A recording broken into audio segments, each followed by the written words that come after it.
นาะแล้วก็สิเว้าตื่มเรื่องนี่แหละดินดอนตอนหญ้าบ่แม่นตุคือว่าเพิ่นว่าแนวใดเพิ่นว่าเปลี่ยนดินต่อดินนั่นน่ะเปลี่ยนดินต่อดินโดยซื้อสิ้นแห้ง4มัดเนาะก็จัดให้จาก4มัดก็กลายเป็น5มัด6มัดพี่น้องเนาะพนมมือใส่เอิกแล้วก็ตั้งใจขอบุญขอบคุณทางแม่ศรีสวรรค์สุริยาไทยเนาะโดยขอขอบใจแม่ศรีสวรรค์บุคคลมุนชาแท้เนาะเนียดเอกซ่าพี่น้องอยู่บนนี้นะอยู่บนอื่นใช้ได้เนาะน้องเนาะ โดย เนาะพี่น้อยเนาะตัดภาพตัดซองมาอีกบานนี้ฟ้าหลังฝนย่อมสดใสเสมอว่าซั่นซะโอ้น้องชายสบายดีน้องชายเนาะเอาอันทางอันเอื้อยน้ำเนาะเพิ่นอายุเพิ่น30เนาะเอาพาพื้นถาก็ได้เจ้าพาพื้นถาก็ได้เนาะสบายดีเจ้าโดยเนาะติดหมากระเบิดเด้อน้องชายเนาะติดเอาเบิ่งเนาะเนาะกินข้าวแล้วบ่น้องโดยกินแล้วได้จังกินข้าวกินกับแกงหน่อไม้กินกับแกงหน่อไม้โดยบังเนาะโดยทางอายะเพิ่นสบายดีเด้อแม่เด้อโดยมาพี่น้องต้นกล้ามานั่งพี่มาเนาะเอาทางอ้ายก็ว่าสิเข้ามาแต่หลายมื้อแล้วแหละเนาะก็ต้องขอโทษขออภัยไม่หลายมาฮอดเมื่อวานนี่ก็ค่ำแม่เนาะบ่เป็นหยังยับเข้ามาหาทางอายะอีกก็ได้เนาะเนาะจังหวะได้ยินได้บอกเว้าดังๆเนี่ยเด้อเนาะโดยทางไม้อ้ายอยากบ่อยากคักบ่ได้เนาะเอา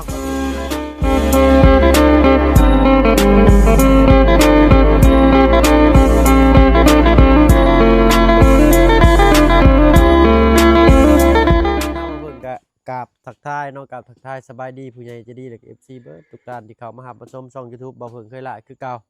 เนาะบ่ว่าฝั่งไทยฝั่งลาวเลยก็ทางฝั่งต่างประเทศก็ยินดีต้อนรับเข้าสู่ช่อง YouTube บ่เพิ่งเคยละคือเก่าเนาะ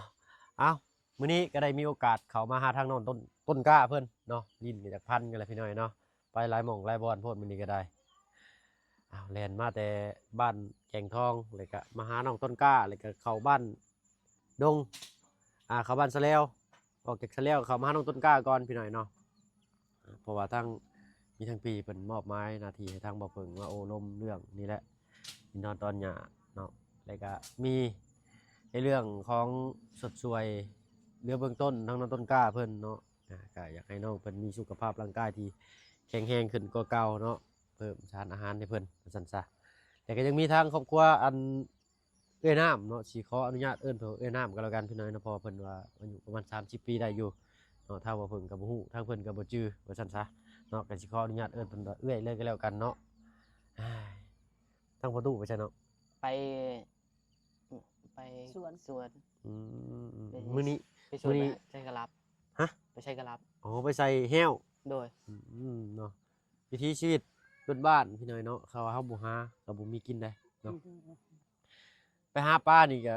หายากปลาทางบ้านเพิ่นนี่เนาะยอมรับเลยหายากอะลีบ่คือทางบ้านเฮาใส่โต่งใส่ลีใส่ต้อนโอ้ยในไร่ในนานี่ได้กินเนาะได้กุ้มอยู่แล้วคาบนึงเนาะแห่งดีเวลาฝนตกใหม่ๆนี่โอ้ยพี่น้อยเนาะปลาลงลีลงต้อนนั่นสะอ้อนขาวเพือกออกมาเนาะเอากระสั้นเนาะทางอ้ายก็สิเอิ้นทางเอ้ยน้ำเพิ่นมาเลยก็แล้วกันเนาะแล้วก็สิเว้าตื่มเรื่องนี่แหละดินดอนตอนหญ้าบ่แม่นตุคือว่าเพิ่นว่าแนวใดเพิ่นว่าเปลี่ยนดินต่อดินนั่นน่ะเปลี่ยนดินต่อดินโดยและแม่นี่ว่าสิขอยับไปหั่นแล้วเพิ่นบ่ให้ให้ค่าเช้านี้โดยแล้วก็อ้อมฮอดแต่ฮอบเพื่อนนี้โดยเพิ่นเปลี่ยนเลยดินเพิ่นก็สิเป็น2ตอนบัดนี้เนาะแม่นบัดทางเข้าทางออกได้ออกนี่ได้บ่ออกนี่ก็บ่ได้เฮือนเขาออกทางนี้ออกทางนี้เนาะอยากได้ซ้ำที่เพิ่นขูดเพิ่นเคลียร์นี่ก็บ่ได้ซ้ำได้แต่ค่าเช้าบ้านหลังนี้หน่อยเนาะไปหาต้นมะไข่หั่นหาฮอดสวนเฮือนนี้ก็ประมาณเบิ่งก่อนเด้อต้นมะไข่ก็บ่ได้เด้อลูกนี่ใส่เบิ่งพี่น้องเบิ่งเนาะแม่ว่าสิขอคันนี้ให้เป็นหลักเลยโดยบ่ให้เพิ่นเลยให้ค่าเสานี่น้อยเดียวนึงแม่เลยอยากได้แต่คันนี้โดยมันชื่อมันแป้นนี่เพิ่นในเชิงนี้ก็บ่ได้บ่เนาะบ่ได้เพิ่นว่าเพิ่นสิเชิงไปหั่นเลยโดย ซึ่งบ้านเลยบ่ ซึ่งนี่เลยซึ่งปลูกไว้เป็นซึ่งบางนัดนี่ปลูกบางนัดนี่ อ๋อแต่ต้นบางนัดมาพี่บ่ โดย เด็กก็ได้อยู่เด้เนาะอันนี้เพิ่นก็สิว่าเฮ็ดทางเขาสวนเพิ่นถือของเพิ่นอยู่คือว่าเพิ่นนี่สิให้อยู่บ่อนนี้เนาะแม่เนาะ โดย เบิ่งสิให้ประมาณนี้ไปสุดหัวเฮือนนี้ โดย สุดหัวเฮือนหรือว่าเลยไปอีก ไปนี่อีกไงให้ลูกมาเบิ่งอีก เอาจากนี้เด้อพี่น้องเด้อเนาะมานี่ ประตู เด้ มา ทางประตูเพิ่นมาเลยสบายดีทางประตูโดยโอ้ยได้หยังมานั่น มากู้ โอ้ได้หมักทั่วบั้งคลามบ่นั่นเอาฮอดใช้แม่ฮอดใช้ปลาตุกก็ใกล้เติบอยู่เด้นี่เอาปลาโท นี่แหละจอดมันนี่ก็ดินต่างหากอีกนี่ดินคนนั้นดินเพาะอันนั้น โดย มีแต่นี่แหละดินเพิ่นนี่ เพิ่นให้ตั้งแต่เช้าเฮือนนั่น โดย ฮอดนี้ โดย แล้วก็ไปฮอดใช้อีก ไปหอดอันกกอันนี้ กก กนี้ กสูงนี่บ่แม่ โดย กสูงนี่เนาะ โดย แล้วก็สัตว์ไปใส่ต้นหมากนัด กระซัดใส่อันนั้น ต้นหมากลำไย โดย โอ้ถือว่าหลายได้นี่ แม่น่ะกว้างกว่า อ๋อของแม่น่ะกว้างกว่า โดย โอ้ยแม่นเลยแม่เอ้ยมันก็ต้องแบบได้อย่างเสียอย่าง แม่ ได้ห้อมเขาแต่ว่าได้อยู่กับชุมชน แม่ เนาะ ว่าสิอยู่ในหันปัดยามแม่ บ่ เฒ่า อยู่ ผู้นี้ปัดผู้เดียว โดย มีเอ้ยบ่มีน้อง โดย แล้วบ่กล้าปะเพิ่น อืม แพงเพิ่น โดยความห่วงใย โดย หักแพงเนาะ หักแพง เอาเว้ามาเลยก็คิดเห็นประตูไม่ตู้พี่น้อยเนาะทางบ่เพิ่นก็บ่เว้าดีกว่าก็พี่น้องคิดว่าเท่าใดเนาะ FC ปาลุงก็คอมเมนต์มาเดี๋ยวทางบ่เพิ่นก็สิได้ลงคลิปนี้ให้ทางพี่ๆผู้ใหญ่ใจดีเพิ่นได้เบิ่งนํกันเนาะ โดย จากเช้านี้เนาะ โดย ไปใส่ต้นไม้ต้นใหญ่นี่นะแม่เนาะ โดยหมายถึง ต้นใหญ่นี้เนาะหลังจากนี้ไปก็ประมาณ5เมตร6เมตรเลยนะพี่น้อยเนาะสัตว์ไปใส่ต้นลำไยอีกแต่อยากเสียงคางหมูหน่อยหนึงก็ประมาณโอ้หันปุ๊บมันหักยางทะลุบ่ได้เนาะมื้อนะฮะ แม่น เดี๋ยวสิพาทางสัตว์ไปนี่เลย โดย เอาแบบชัวร์ๆเลย โดย เนาะหมู่บ้านนี่อ้ายขอโทษน้องชายอ้ายขึ้นมาซ่าหน่อยหนึงเนาะทางอ้ายก็อยากมาไวหั่นแหละแต่ก็เฮ็ดอะไรล่ะเนาะรถล่างพาหนะก็ขี่อย่างระมัดระวังเนาะมาฮอดกับพอดี5:30พอดีพี่น้อยเนาะเอ้าเว้าเรื่องกันต่อพี่น้อยเนาะอันนั้นบ่สำคัญแล้วบัดนี้ โดย จากลักนี้ไปหาต้นไม้นั่นแล้วก็สัตว์ไปใส่ต้นหมากลำไยต้นนั่นเนาะแล้วก็วิ่งมาพี่โอเคแม่มาพี่เนาะอันนี้ก็คือเสาบ้านหลังนั้นนะพี่น้องนาทีเชิงต้นหมากไข่แต่ว่าบ่ฮอดมาฮอดนี้เนาะนับว่าประมาณจักเมตรโอ้ประมาณ20กว่าเมตรพุ่นเลยนี่ประมาณ10ปลายเกือบ20พี่น้อยเนาะตามบ่เพิ่งคือกะระยะบ่ถึกประมาณแต่ว่ายาวแต่ว่าแคบเนาะผมกว้างก็น่าจะเฉลียงข้างหมูหน่อยนึงเนาะเอานี่เด้นี่ไปหาต้นหมากลำไยไอ้ต้นหมากนัด นี่แม่เอาต้นไม้ยางเด้อ โดย ตอนนี้เลยเจาะ ตอนนี้ว่าประตูหรือว่าต้นเช้านั่น ต้นเช้านี้หด อ๋อ นี่ก็ข้าวแน่ดู ค่ะฮอดบ่เพิ่นขุดหั่นบ่โอ้ก็ได้หลายเลยซะ นี่ก็แปะ เส้นตรงเลยพี่น้อยเนาะกว้างๆนี่เบิ่งก็เด้อก่อนเนาะเอา9ละเมตรเอาก็แล้วกัน1 2 3 4 5 6 7 8 9 10เมตรเอาต้นบางนัดประมาณ14เมตรแล้วก็สัตว์ไปใส่ต้นนั่นพี่น้อยเนาะพอไปตู้นู้นโอ้อันนี้หัวโพนอันนี้เอารถเกรดมาเกรดเอานี่ก็ได้แล้วนี่เนาะแต่ต้นกล้วยนี่เพิ่นคือสิบ่ให้ บาย ฮอดต้นนั้นนะแม่เนาะแล้วก็ซื้อไปหั่นแล้วก็ต้นไม้ใหญ่ต้นนั้นเลยพี่น้อยเนาะแล้วก็สัตว์จากต้นไม้ใหญ่นั่นไปใส่รักหัวนั่นปาดโท ก็ไม่เข้าเพื่อนนี่เขาบ่ให้ ต้นไม้เพิ่นก็บ่ให้บ่เป็นหยังพอเนาะ เดี๋ยว ต้นไม้ให้กระสร้างเฮาปลูกเอาไม้ก็ได้ แต่ว่านี่ ลำไยนี่เขาให้เลย ต้นลำไยเพิ่นให้เลยพอดีละได้เป็นถมเป็นเงาเอาโอเคก็ถือว่าคร่าวๆพี่น้อยเนาะแต่ก็ยังหกยังเหืออยู่เนาะไว้มื้อหน้าฟ้าใหม่ทั้งสิพาน้องต้นกล้าเพิ่นบุกป่าลุยดงได้บัดนี้เนาะโอเคบ่น้อง โดย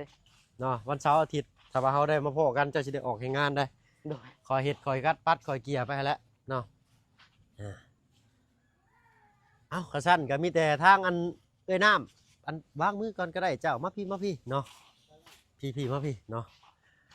อ้ายเบิ่งเด้ออ่ะเนาะทางน้องต้นกล้าว่าพี่ก่อนเจ้าเนาะให้ทางเอ้ยน้ำเจ้าท่าอยู่หั่นมาพี่มาหิวเอาของอยู่รถพี่น้องมาเฮ้บอ่า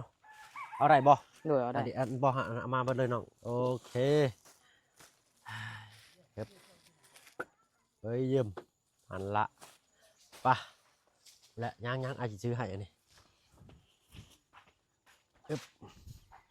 เอาเนาะทางพี่เพิ่นถ้าว่าทางบ่เพิ่งล่าช้าหรือจังไดก็กราบขอโทษขออภัยนำหลายๆเด้อเนาะบ่ทวงบ่ทันอีหลีทางบ่เพิ่งก็ได้ย้อนว่าฟ้าฝนนำแน่เนาะเส้นทางที่เข้าไปบ้านแก่งทองก็ยากนํเนาะใช่ละบาดนี่อ่ะพี่หน่อยเนาะนี่แหละทางแม่ใจดีเพิ่นก็ให้ทางบ่เพิ่งเคยละขออนุญาตเด้อบังกล้องจักหน่อยก่อนเนาะมีใครข้างง่ายหรือยันมันแตกนี่สิบ่แตกหรอกเนาะ โดยบ่ ใส่ แตก ฮึบเอาอัน ยับมา ฮึบเบิ่งก่อนเด้อฮึบนี่เนาะมีผ้าเอาประตู เจ้า มีผ้าให้แน่ นี่ เอ้ยเยี่ยมเนาะทางเอ้ยน้ำน้ำพี่หน่อยเนาะโดยเบิ่ง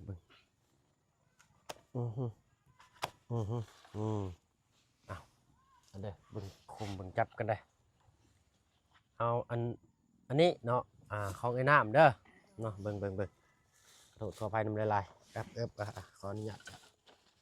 อันนี้ของน้องต้นกล้าเนาะอันนี้อุ้มเมื่อเบิ่งแตกจังหน่วยอยู่บ่แตกเนาะ โอเคถือว่านิ่มนวลอยู่เนาะอันนี้ก็ซื้อมา200,000เนาะ200,000อันนี้ของเวียดนามเพิ่นเด้อเนาะแบ่งปันกันกินอันนี้ของน้องต้นกล้ามันมีอยู่5กับ6เนาะอันนี้6นะไว้ให้น้องต้นกล้าเด้อ โดย ปึ๊บปลากระป๋องเนาะก็ได้มาแพ็คหนึ่งเนาะปันกันเด้อเนาะ โดย ข้อผ่านทางประตู คนละจิ๊บ 2 4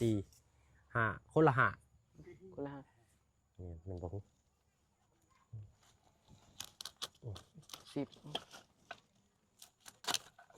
เนี่ยเพื่นเอิ้นว่าเสียร่องเหมือนบ่ เสียร้อง เนาะ น้อง นี่เด้อเนาะอันนี้ไอ้น้ำเนาะปลากระป๋องเนาะอันนี้ทั้งน้องต้นกล้าเพิ่นเนาะถุงพลาสติกหรือว่าถุงยางนี่เก็บไว้ใส่ยับขามาน้องบัดนี้เด้อเนาะแล้วก็นี่เอาไว้ให้เจ้าใส่น้ำมันน้ำหมูไปโรงเรียน โดย เลยเนาะ ใจ เนาะจื่อจำเพิ่นได้อยู่บ่เบิ่งทางอาสิอ่านสู่ฟังได้ล่ะเนาะเป็นของสมุดทั้งมวลนี่ก็เป็นทางเมสีสวรรค์ โดย สุริยะไทยเนาะเพิ่นอยู่รัฐมินนิโซตาเนาะซื้อสิ้นแห่ง4มัดเนาะก็จัดให้จาก4มัดก็กลายเป็น5มัด6มัดพี่น้อยเนาะเพราะว่าเพิ่นขายเท่าใดก็มัดละ20,000บ่ถ้าบ่เพิ่งซื้อ200,000เพิ่นก็แถมมามัดหนึงเนาะไข่2แตะเนาะให้น้องน้ำนำเนาะแล้วก็น้องต้นกล้าทางที่เพิ่นว่าถ้าว่าเงินยังเหลือหรือจังใดนั้นเนาะอันอยากให้ซื้อปลากระป๋องมาแบ่งกันนั่นแหละแต่ว่าก็อยากไว้ให้น้องเพิ่นได้เติมน้ำมันไปโรงเรียนน้ำหมูแน่เนาะ โดย มีแต่ฝากทั้งเอ้ยน้ำแล้วก็ทั้งน้องต้นกล้าพนมมือเสียเอิกแล้วก็ตั้งใจขอบุญขอบคุณทางแม่ศรีสวรรค์สุริยาไทยเนาะ โดยขอขอบใจแม่ศรีสวรรค์ศรีชุนยะไทย แม่ศรีสวรรค์สุริยะไทยโด แม่ ย ศรีสวรรค์ศรีชุนยะไทย โดย ขอขอบใจขอให้ร่ำให้รวยขอให้ได้สิ่งใดขอให้ได้สิ่งนั้นขอปรารถนาสิ่งใดขอให้ได้สิ่งนั้นขอให้ตื่นมาได้เงินล้านสาธุ สาธุเนาะอ้าวทางเอ้ยน้ำมีหยังอยากบอกทั้งแม่ศรีสวรรค์สุริยะไทยอยู่บ่ ขอขอบใจแม่ที่ที่ว่าที่สุริยะไทยเด้อ โดย มาให้คงอยู่คงกินประทานให้พน้อยนี่ขอให้เพิ่นได้บุญได้คุณขอให้เพิ่นให้ร่ำให้รวยขอให้สุขภาพแข็งแรงพัฒนาสิ่งใดขอให้เพิ่นได้สิ่งนั้น นอนมื้อค่ำให้เพิ่นได้เงินหมื่นตื่นมื้อเช้าเพิ่นได้เงินแสนเงินล้านขออายุเพิ่นขอให้ยาวอยู่ร่ำรวยเด้อสาธุ สาธุเนาะเอ้าพี่หน่อยเนาะทางบ่พึ่งก็ขอบคุญขอบคุณทางแม่ศรีสวรรค์สุริยะไทยเนาะอยู่ทางรัฐมินนิโซตาเนาะก็ได้มอบหมายให้ทางบ่าวพึ่งเคยลาเป็นสะพานบุญตั้งหน้าให้เนาะก็ขอบคุญขอบคุณทางพี่เพิ่นหลายๆทางบ่าวพึ่งเคยลาก็บ่มีหยังตอบบุญแทนคุณมีแต่คำเว้าคำจาและก็คำอวยพรไว้ใส่ความเจ็บอย่าสุได้ความไข้อย่าสุมีให้บ่ให้ผ่านม่านบ่ให้เบียดเนาะเดินทางไปไสมาไสก็ให้ตลอดปลอดภัยปรารถนาสิ่งใดขอให้ได้สิ่งนั้นสมดังมโนนึกเด้อแม่เด้อเนาะที่สำคัญเนาะก็ให้สุขภาพร่างกายแข็งแรงตลอดปีตลอดไปเนาะอยู่เป็นห่มโพห่มไทรให้ลูกหลานและคนยากไร้อีกตลอดไปนานๆเนาะสาธุเนาะเอ้าเนาะกะเก็บไว้ก่อนก็ได้เนาะทางเฮาก็สินี่แหละ เพิ่นสำลักจำหลุมที่เพิ่นขุดนี่พี่น้อยซ้ำบ่าวเพิ่งได้ก้าวขาหรือว่าโยบให้เบิ่งนั่นแหละเนาะบ้านเฮาเอิ้นโยบเนาะก็พอดีประมาณ10 เมตรสิได้อยู่พี่น้อยเนาะกว้างๆนะแต่ทางนั้นมันยังบ่ฮู้ว่าสิเท่าไรเฮาต้องทางให้มันแปลนจักหน่อยหนึงเดี๋ยวทางบ่าวเพิ่งสิย่างลงไปถามเพิ่นบ่าวเพิ่งขี่รถลงไปก็ได้พี่น้อยเนาะเพราะว่าผ่านบ้านเพิ่นอยู่เนาะ เพิ่นก็นิสัยดีอยู่มื้อนั้นทั้งบ่เพิ่นก็บ่ฮู้ดอกว่าเพิ่นเป็นเจ้าของที่เนาะบ่เพิ่นก็จอดรถอยู่บ้านเพิ่นนี่ก็ซื้อขนมข้าวต้มอยู่ร้านเพิ่นเนาะแล้วเพิ่นก็เว้าจาโอเคอยู่ว่าซั่นซะเดี๋ยวทางบ่เพิ่นสิเข้าไปถามเพิ่นเพิ่มเติมอีกเนาะบ่พอทางอันเจ้าของที่เพิ่นมาเว้าแนวใดกับไผเด้ หน่วยในบ้านนี่นะหน่วยในบ้านนี่มีจักคนบ่ มีแต่5-6 คน เพิ่นฮู้เบิดเลยบ่เพิ่นสิสามารถเฮ็ดใบเป็นที่ดินของเฮาเองได้บ่เป็นชื่อของน้องต้นกล้าเองได้บ่ได้เสียเท่าไรเด้เนาะบาทนี่เสียแพงบ่จักคันเปลี่ยนซื่อๆนี่สิบ่น่าแพงเนาะพี่น้องเนาะเพราะว่าที่ดินที่ทางทีมงานเราซื้อก็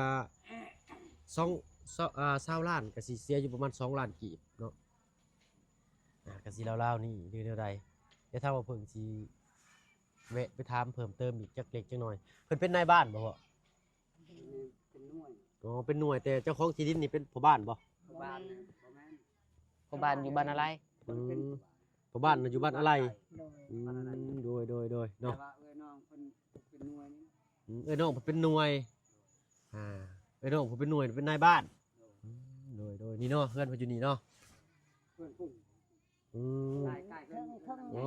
โดยเป็นเพื่อนหลังนั้นหั่นบ่อืมโดยอ๋อเจ้าในป่ามันน่ะเนาะโอเคเนาะเอาฝนก็มาอีกแล้วพี่น้อยเนาะอืมเนาะมีแต่พูดแล้วเนาะ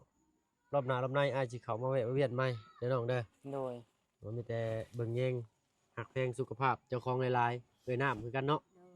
ลูกจักคนเอ้ย ชอบ ผู้ชายเบิดบ่ โดย โดยบ่ได้ไปฮูดเข่าบ่ซื่อเอ้ย บ่มีเขา บ่มีเข่าให้ฮูดเนาะ โดย อืมมื้อนี้เฮ็ดหยังแน่น้อง เตะต่อแหละทาอ้าย เจ้าต่อละท่าอ้าย โดย ซักผ้าซักแพรเป็นอยู่บ่ เป็น ซักเองแม่นบ่ โดย ดีไปซักอยู่ไสน้อง ซักอยู่ อ๋อ ใน น้ำ ด่าน บาดาลที่เพิ่นเฮ็ดไว้ให้นี้เนาะดียังใส่ได้อยู่พี่น้อยเนาะถ้าว่าบ่มีน้ำบาดาลบ่นี้นี่ก็สิได้แล่นหาห้วยแล้วบัดนี้ห้วยอยู่ไสน้อง ป่วยอยู่ไก่ ไก่ อ๋ นี่ อ แม่นี่คันว่าห้ามนำบ่ไปบ่ฮอดแล้ว โดย มัง เอ้าพี่น้อยเนาะยังดีที่ว่าน้ำนี่ยังใช้ได้เป็นปั๊มโยกพี่น้อยเนาะบ่แม่นปั๊มได้เด้ แม่ เนาะมีแต่ทางอ้ายก็สิไปถามทาง เจ้าของที่เพิ่นตื่มเนาะว่าดินดอนตอนหญ้านี่ถ้าว่าเขาว่าตกลงกันแล้ว มันสิเว้ากันตกแตกคักแน่ดีบ่พี่น้อยเนาะเดี๋ยวสิถามอ้ายเพิ่นตื่มอีกเนาะถ้าว่าตกลงว่าเปลี่ยนกันแล้ว อยากในใจก็อยากได้ เป็นมีใบมีหยังเนาะเซ็นชื่ออย่างดีเนาะประทับตาในบงในบ้านให้มันเป็นของเจ้าของเนาะของไผของเพิ่นว่าซั่นซะเนาะอนาคตภายภาคหน้าเฮาแนมบ่เห็นได้เนาะสมมุติเราขอโทษขออภัยเนาะทั้งทุกพ่อทุกแม่ สมมุติว่าบ่เห็นพ่อเฒ่าแม่เฒ่าแล้วบัดนี้เหลือแต่น้องเพิ่นผู้เดียวบัดนี้เนาะจักสิเฮ็ดแนวใดแล้วเนาะกระทั่งน้องน้ำนี่ซะ ทางเฮาก็ใช้ดินเพิ่นนั่นแหละ เนาะเพิ่นไล่ยามใดก็เป็นยามนั้นเนาะ เออ ก็ให้ปอนี่เปลี่ยนกับปอนี่มามีดิน อันดินเพิ่นเบิดเลยเพิ่นผู้ที่มามื้อนั้นเนาะพ่อเนาะเพิ่นถือว่าเพิ่นก็โอเคเด้อพี่น้องเนาะสมมุติบัดนี้ดินแล้วก็สิเหลือไปหั่นเนาะ แม่น ลงไปนี้แล้วก็ไปหั่นก็ไปใหญ่อยู่หั่นเป็นตัวC ว่าซั่นซะพี่น้อยเนาะดินเพิ่นก็สิเหลือเป็นตัว C เนาะอ่าอืมอยู่นี่ถือว่าโอเคพี่น้อยเนาะได้เสานี่เลยเสานี่มาหาไปหาคุ้มนั่นเพิ่นก็ให้เป็นหน้าอยู่เนาะแต่ทางนั้นมันสิเป็นสามเหลี่ยมข้างหมูเนาะของดินเก่าจ้ะเนาะโดย อันนี้ก็เป็นทางมู่ โดยอันนี้ก็เป็นข้างหมูคือกันพี่น้อยเนาะแต่ว่ามันก็สิโอเคกว่าว่าซั่นซะ ปอนี่นึงปอนบ่ได้เป็นทางจะเป็นชี้แจง โดยเนาะเอ้าถ้าเพิ่นได้บิได้แบ่งให้ก็โอ้ยดีใจหลายเลย ดีใจ แร แล้ว งแล้วก็ดีใจ โดยเนาะ บอกขอบใจนำ เอ้าก็ซั่นทั้งลูกก็มีแต่สิขอตัวลำลาไปทางอื่นก่อนเด้อซั่นเด้อ โดย เนาะผู้ใดหาบ่อนพักบ่อนเช่าแล้วก็ลงไปหาทางหมู่ผู้ทีมงานอยู่ลุ่มก่อนเนาะโดยเดี๋ยวมื้อหน้ามื้อในทางเบาเพิ่งเนาะมีข่าวดีหยังเนาะเดี๋ยวสิแจ้งตื่มหันลืมน้องเอาโทรศัพท์จะมาเนาะโอ้ยบ่ได้เด้อพี่น้อยเนาะเดี๋ยวสิขออนุญาตออกจากอันนี้ก่อนพี่น้อยเนาะเดี๋ยวสิเอาเฟซทางเมเจดีเพิ่นเนาะอยากโอลมน้ำน้องต้นกล้าเพิ่นเนาะของน้องเพิ่นบ่มีสตอบ่มีอันรูปโปรไฟล์บ่น้อง โดยหากระตั้ง หากระตั้ง โดย โอเคเนาะคือบ่มีเน็ตอันนี้น้อง เปิดมา อ๋อยังบ่ทันเปิดคือว่าขึ้น 4G อยู่โอ้บ่เพิ่งก็ใช้บ่เป็นช่ำได้บาดเนาะรีเซ็ตรีเฟซใหม่ก่อนใช่เนาะสัญญาณบ่ดีบ่จักเป็นไดโทรออกโทรเข้าโอเคเนาะ โดย อือฮึFacebook เราก็มีเพื่อนอยู่สัก3คนได้ใช้แล้วอ้ายสิเพิ่มเพื่อนนะอันทำเพิ่มเพื่อนได้ใช่เนาะเด้ออ้ายสิเอาอันเฟซอ้ายให้เจ้าเด้อ โดย พี่เอา H E L U N G วัก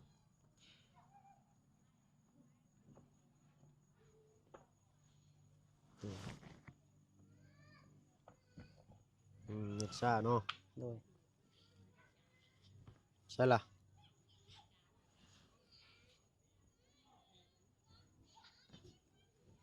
บุคคล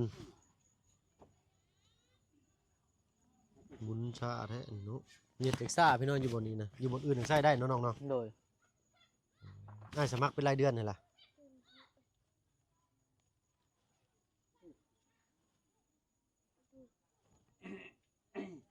นี่เด้นี่เพื่อนอ้ายอ้ายสิขอเป็นเพื่อนถ้าเกิดว่ามันเข้าบ่ได้หรือจังได๋แหละอ้ายสิโทรมาหาเจ้า โดย ชื่อภาษาอังกฤษ โดย ชื่ออยู่เนาะ โดย เนาะนี่ก็ชื่อเฟซน้องเพิ่นพี่หน่อยเนาะใส่บ่มีรูปโปรไฟล์เนาะเป็นอันชื่อแบงค์เพิ่นว่าเนาะเอาตามที่น้องเพิ่นตั้งนี่แหละขออนุญาตจักหน่อยพี่หน่อยเนาะเอาอันชื่อเฟซทางพี่เพิ่นให้ทางน้องต้นกล้าก่อนพี่หน่อยเนาะขออนุญาตจักบาทก่อนสั่นแฮงซ้ำกล้องก็ได้พี่หน่อยเนาะเนาะค้นหาแล้วเรียบร้อยพี่หน่อยเนาะขอโทษขออภัยหลายๆนี่เด้อน้องเด้อ โดย นี่แหละพี่ถึง2คนเนาะทั้งแม่เพิ่นนี่เนาะ โดย น่าจะเพิ่มเป็นเพื่อนไปให้นี่เด้อเพิ่มนี่เด้อพี่น้องไอ้เนาะบาทนี่เอาหับเอาเด้อทั้งอันพี่เพิ่นเนาะ เอาทั้งบ่เพิ่งกราบขอโทษขออภัยนำหลายๆเนาะที่ล่าช้าเนาะขออภัยนำหลายๆเอาทางชื่อเฟซน้องเพิ่นเนาะชื่อแบงค์ทางบ่เพิ่งได้ขอไปเด้อทั้งพี่เพิ่นเนาะเดี๋ยวก่อนใช้ชื่อเฟซน้องเพิ่นใหม่ก่อนนี่เด้อพี่น้องเด้อเนาะถ้าเห็นอยู่บ่พี่น้องเนาะชื่อแบงค์โอเคพี่น้องเนาะเอาเนาะเดี๋ยวสิไปรับเพื่อนเจ้าเลยสิแชทหา โดย เนาะเอาหักซาเอาโทรศัพท์ก็ได้เนาะเอามีแต่สิไปก่อนเด้อซันเด้อพอเด้อเนาะเจ้าก็มีแต่ตั้งใจหำเฮียนเด้อน้องเด้อซอยตัวเองก็ได้หลายที่สุด โด เนาะ ย อนาคตภายภาคหน้าก็สิมีแต่เจ้าและเบิ่งแยงเจ้าของบัดอ้ายคือกันเนาะนับมือและบัดนับมือก็สิเบิ่งแยงเจ้าของแล้วก็ลูกและบัด ลูกอ้ายใหญ่มากก็สิเบิ่งแย่งตัวเองแล้วบัดนี้ถ้าว่าทางอ้ายบุญวาสนามีลูกก็สิมาเลี้ยงอ้ายต่อเนาะถ้าทางอ้ายบ่มีบุญวาสนาก็ลูกก็สิไปมีครอบมีครัวแล้วก็อยู่ครอบครัวพุ่นแหละเนาะ โดย ไปอ้ายไปก่อนเด้อเด้อไปแล้วพ่อเด้อเนาะสบายดีทั้งตัวแม่เนาะสบายดีทั้งเอ้ยน้ำเนาะ ได้ขอให้สบายดี เด้อ ปลอดภัยให้ร่ำให้รวยมีเงินมีคำมาทางใดก็ให้เงินคำลังมาหาลูกเด้อ เด้อ มีแฮง ถูกเนาะไปเนาะไอ้เขาไม่เนี่ยน้องละโอเคเนาะปึ๊บขอบใจน้องหลายๆไปก่อนอะไรพ่อโอ้ยทั้งลูกเมื่อก่อน4 โมงแล้วยันเมื่อหมดเซปูนเนาะเอาเนาะโดยไปกลับก่อนบัดนี้เนาะเอาพี่น้อยเนาะเบิ่งซอยกันเบิ่งนำกันเนาะทางบ่เพิ่นสิออกไปลองแวะถามเพิ่นก่อนว่าถ้าว่าเฮาอยากได้เป็นใบมานี้เนาะสิแนวใดนี่แหละหลุมนี้เนาะหลุมนี้มาใส่เสานี้ยิงยาวไปใส่เสานั่นแล้วก็ใส่ต้นไม้ใหญ่ต้นนั้นแล้วก็ต้นหมากลำไยแล้วเกี่ยวมาใส่ต้นหมากนัดอยู่นี้พี่น้อยเนาะเอาอันนี้แบบคร่าวๆเด้อพี่น้องเด้อนี่ต้นหมากนัดหรือว่าต้นสับปะรดนั้นเล็งมาตรงนี่ใส่เสานี่ถือว่าปักบักชิปเลยพี่น้อยเนาะโอเคเลยก็ว่าได้ไปสำหรับคลิปนี้ถ้ามาเพิ่งลาแล้วพี่น้อยเนาะพบพรคลิปหน้าคลิปนี้สบายดีอยู่ดีมีแฮงเบิดสุขสุขคนที่เสียสละเวลามีค่าเข้ามาเบิ่งมาชมช่อง YouTube บ่าวเพิ่งเคยละเช่นเคยพี่น้อยเนาะสำหรับคลิปนี้ลาแล้วเนาะสบายดีเจ้า